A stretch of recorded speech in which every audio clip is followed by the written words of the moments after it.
ভাই আসসালামু আলাইকুম। ওয়ালাইকুম আসসালাম, কেমন আছো? আমি ভালো আছি, আপনি ভালো আছেন? আছি আলহামদুলিল্লাহ। এখানে কেন? এই তো দৃশ্যটা দেখতেছি একটু। এই সামনে বছরে আমি হজ করতে যাব, তো তোমার কাছে ফোন আছে না? আচ্ছা, এই যে ফোন আমার, এই যে। হ্যাঁ, ফোনটা দিয়ে একটা সেলফি নিয়ে ফেসবুকে পোস্ট দাও তো, আমি সামনে বছরে হজ করতে যাইতেছি। তাই নাকি? হ্যাঁ হ্যাঁ। শুক্রবারে সুন্নত নামাজ না পড়ে মানুষের জুতা চুরি করে সে নাকি হজ করতে যাবে।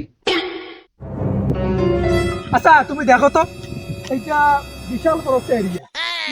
এই জায়গায় একটা বৃদ্ধাশ্রমের পাশাপাশি একটা গরিব অসহায়দের জন্য শিক্ষা প্রতিষ্ঠান দিলে কেমন হয়? এইসব বাদ দেন তো, এখানে একটা পাগলা গরুর দেন। কেন কেন? ভাই আপনি যদি ভবিষ্যতে পাগল হন তাহলে আমি আপনাকে এখানে রাখবো, আমার বাড়ির পাশে। এই জন্য আপনাকে খোঁজখবর নিতে পারবো অতি তাড়াতাড়ি। No.